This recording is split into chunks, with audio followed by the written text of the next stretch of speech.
Quand j'ai vu l'Apple Watch Ultra pendant la keynote, je vous avoue que j'ai pas trop compris ce que faisait Apple. Je me suis dit qu'avec la cible visée, qui sont les sportifs extrêmes, et le prix, trop peu de personnes allaient l'acheter. Et pourtant, il est quasi certain que l'Apple Watch Ultra va sûrement mettre l'industrie des montres de luxe en PLS. Sauf qu'il y a un truc qui colle pas. Parce qu'Apple destine majoritairement ses produits au plus grand nombre. Or, les sports extrêmes sont destinés à une toute petite élite de la population. Alors comment ils ont fait pour créer l'une des plus belles montres de sport du monde en réussissant à la vendre à des gens qui n'en pratiqueront sûrement jamais? Pour y arriver, il y a deux composantes indissociables chez Apple, le design et le marketing. En s'attaquant à trois secteurs du sport qui sont la randonnée, la course et la plongée, Apple nous a sorti un joyau en termes de design industriel. La montre est remplie de références à l'escalade, à la montagne, au nautisme, au trekking, au ski, au surf, etc.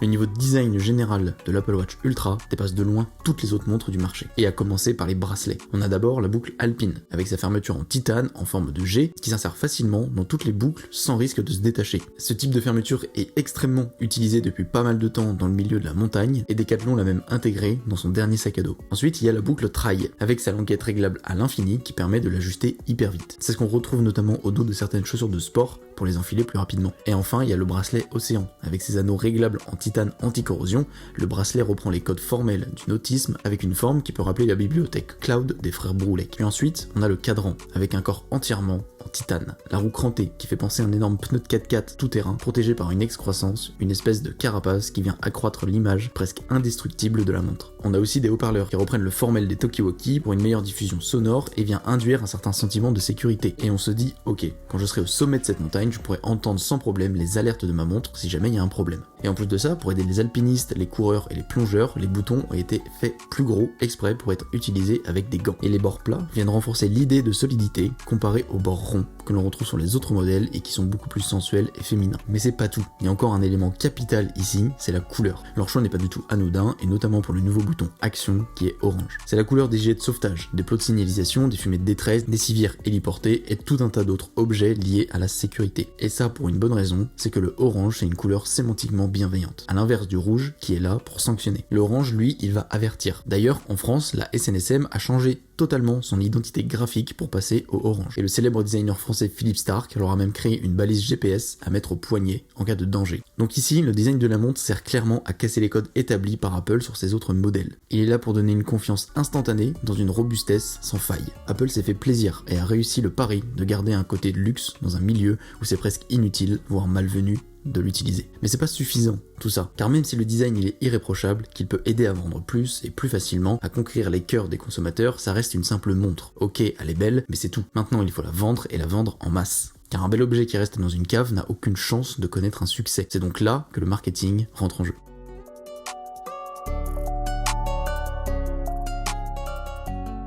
Et avant toute question, il faut comprendre pourquoi on achète une montre de luxe. Et tous ceux qui pensent encore que c'est pour avoir l'heure, vous avez tout faux. Sinon tout le monde aurait une montre à 3 € ou se suffirait de son téléphone qui donne l'heure de l'horloge atomique. En réalité, il y a trois principales raisons de pourquoi les gens achètent des montres chères. Et ces trois raisons rentrent toutes dans la pyramide des besoins de Abraham Maslow. En 1, on veut montrer aux autres son identité, son clan. Vouloir montrer qu'on est un hipster en achetant une Casio ou qu'on est assez riche pour pouvoir s'acheter une Rolex. On est donc ici sur un besoin d'appartenance. En 2, il y a la renommée de la marque. Si par chance une montre est visible au poignet de diverses célébrités à travers le monde, on veut être des leurs. On veut être comme eux. On a donc ici un besoin de reconnaissance. Regardez, je porte la même montre que Raphaël Nadal. Et en 3, il y a la passion.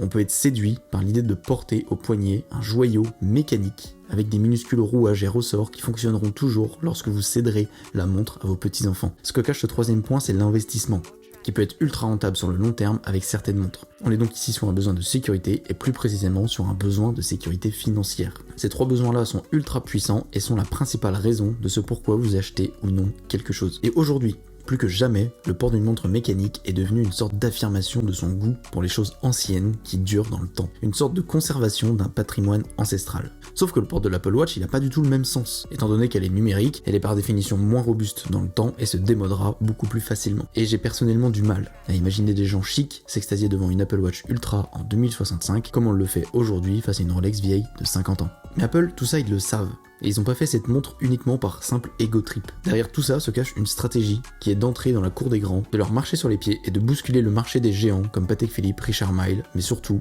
Rolex. 1926, Mercedes Clates est la première femme à traverser la Manche à la nage avec la Rolex Oyster au poignet. Entre 1924 et 1935, Malcolm Campbell établit le record mondial de vitesse terrestre à 9 reprises, franchissant la barre mythique des 300 miles à l'heure, ce qui équivaut à peu près à 483 km/h. Et le 29 mai 1953, pour la première fois au monde, Edmund Hillary et Tenzing Norgay atteignent le sommet de l'Everest. Et bien évidemment, ils avaient une Rolex au poignet. Et l'histoire se répète. Le golf, l'automobile, l'équitation, l'exploration sous-marine, le tennis, etc., etc. Si je vous parle de tout ça, c'est que quand on compare le site de Rolex et celui d'Apple, on retrouve des similitudes assez flagrantes. Le dépassement de soi et la cible des sports extrêmes. Alors est-ce que ça veut dire qu'avec l'Apple Watch Ultra, Apple est en train de suivre le même chemin que Rolex? Bah c'est pas sûr. Parce que d'après les grands patrons des grandes marques de montres de luxe, la réponse est catégorique, c'est non. Aujourd'hui, il y a l'Apple Watch. Est-ce que c'est l'un de vos concurrents? Jamais. Jamais. Mais pas du tout, et je le regarde absolument pas comme ça. Apple, avec son Apple Watch, est aujourd'hui le premier producteur de montres au monde. Ouais. Ok? Chapeau. Mais nous, on n'est pas ça. Nous, on est, si on faisait une équivalence avec le monde de la restauration, on est un 3 étoiles Michelin. Et là, Apple, c'est McDonald's. Et il n'y a pas de jugement de valeur. Je peux aller manger à McDo, moi.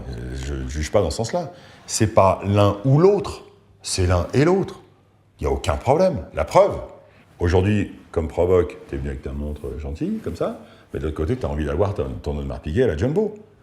Donc c'est vrai que c'est pas du tout incompatible. Et c'est pas du tout le même propos. Et le patron de Hublot, Jean-Claude Biver, en remet une couche en disant que l'Apple Watch ressemble à toutes les autres smartwatches du marché. Le luxe est intemporel, rare et véhicule du prestige. Ce n'est pas le cas d'une montre destinée à être vendue 40 millions d'exemplaires et irréparable dans 5 ans. Alors il a pas tort, mais perso je serais quand même tenté de dire que si, Apple est en train de répliquer exactement la même stratégie que Rolex, mais avec un avantage énormissime qu'aucune marque de montre ne possède, c'est la data de chaque utilisateur à l'échelle mondiale. Apple connaît votre état de santé, vos goûts, vos relations amoureuses, vos fréquentations, vos fréquences de sport par semaine, vos revenus mensuels, votre comportement d'achat, impulsif ou non. Il connaît votre profil psychologique et savent ce qui vous fait rêver, ce que vous désirez ou non. Bref, Apple sait pratiquement tout de vous et c'est ça qui va leur permettre de trouver les besoins cachés et inavoués de leurs utilisateurs. Parce qu'il y a deux raisons pour lesquelles on fait vraiment les choses. La bonne raison et la vraie raison. Et pour trouver la vraie raison, il faut comprendre les besoins cachés des consommateurs. Parce que la solution à un problème, c'est jamais la surenchère de promesses. Souvent, si un produit ne se vend pas, c'est tout simplement parce qu'on a mal identifié les vrais besoins. Et quand vous regardez une pub d'Apple, jamais ils vous feront une liste des caractéristiques techniques de leurs produits. Car les gens n'achètent pas des pixels, ils achètent une belle photo de famille.